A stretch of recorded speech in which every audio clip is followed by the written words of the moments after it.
Okay, I'm rewatching this run, and while I'm editing this, I'm doing some commentary over it. So what we've got here, we're just changing the options to reduce lag and to make it easier.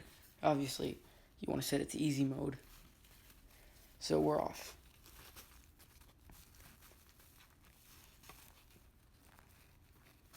Yeah, I try to find the most optimal route to take so that it doesn't slow me down. So that the maneuvering around the world map doesn't slow me down too much. I think I did a decent job of that this time.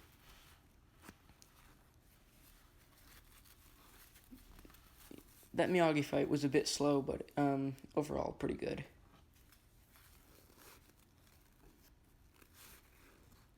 This one, I did like this one. I wish he'd hit me like at least once to get rid of that perfect. But other than that, pretty solid.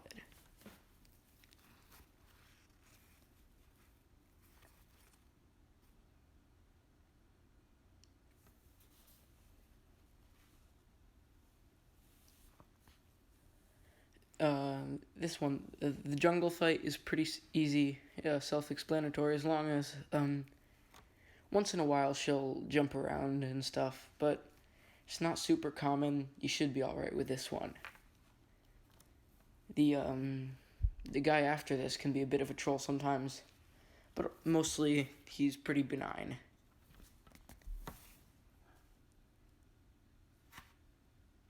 Well, there you go. You see the jungle fight, pretty simple.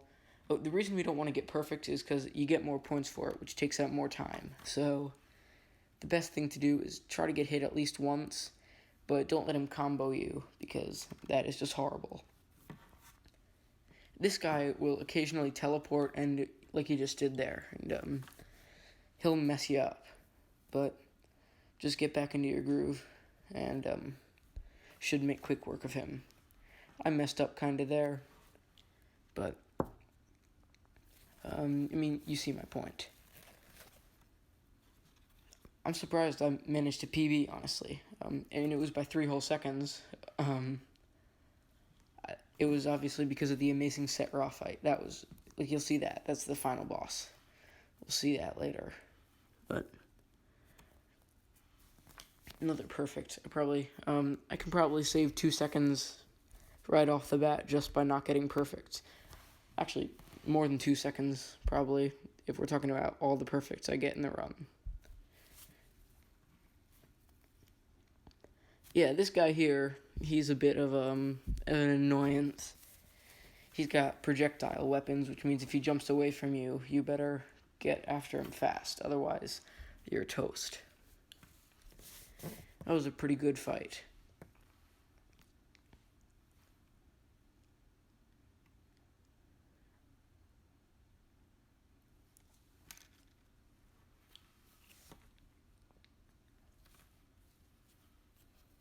You see he kind of jumped around there and made it a little bit more difficult to get him. But in the end, I managed to get him without too much of a time loss. So that's good. I mean, obviously, you want to find the best route on the world map so that you can get there as fast as possible. So you can get into the fights as fast as possible. This guy, the Green Goblin, as I like to call him, you better be careful. Sometimes he's got like a 1-2 punch. Like, he'll get you and then he'll hit you with his lightning laser thing. It'll stun you, so better watch out. I feel like people always hate on Shaq Fu, and while I agree it is a pretty bad game when you look at it, like, control-wise, actually it's pretty decent, the Genesis version, in my opinion. The story, it's a little bit lacking, but it's not terrible.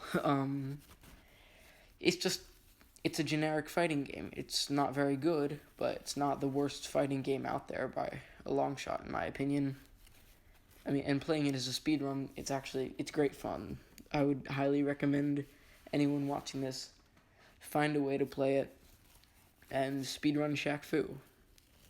I'd recommend keyboard, especially, because of all the button mashing.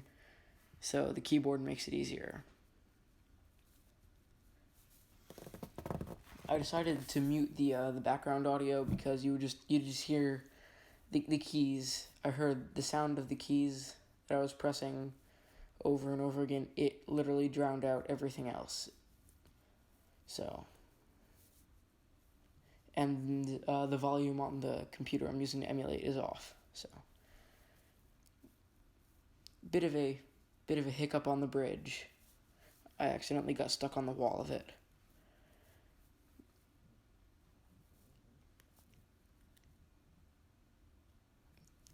Yeah, this was the cat person. She can teleport and can be really, really annoying to beat. I've lost many a run to her. This fight, it was a bit slow. It could have been a lot better, but all things considered, with the way she's been in the past, pretty good. The fight you're about to see, this is amazing. That was a completely beautiful fight. I got hit once to avoid the perfect, and I got it like real fast. It was very good. Now this guy. This fight is pretty easy as long as you don't like get hit by all of his projectile attacks. Other than that, you're good. So that was a nice fast fight. Actually, looking back, this was a pretty decent run, except for some minor mistakes that could easily be fixed. I'm hoping to sub 9 one day soon, but I don't know.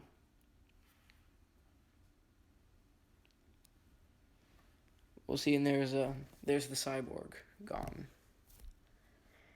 Now Nezu, the little kid, he can throw like an attack.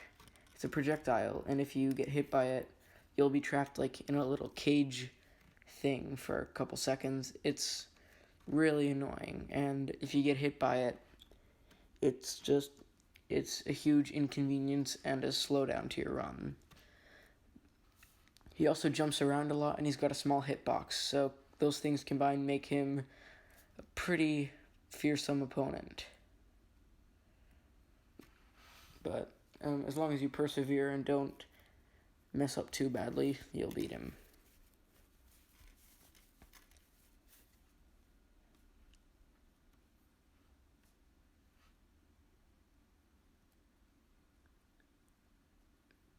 There, see, I've got him.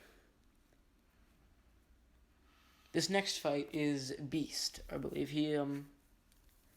Beast can be a tricky one, but at first he can be pretty strong, especially in Fury, but once you get him into a corner, you're basically set.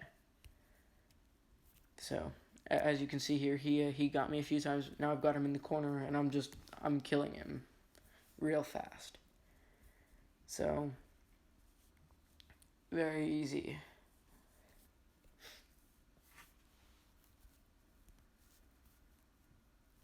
Yeah, occasionally he will jump like that, but most of the time he should be fine. I don't know why I'm explaining all these opponents like it's like I'm making a tutorial for Shaq Fu. I mean, Carnage has already done that. Don't know why I'd need to. Well, this is it, the final boss, the worst final boss in the history of fighting games, named Shaq Fu. This guy he'll do anything.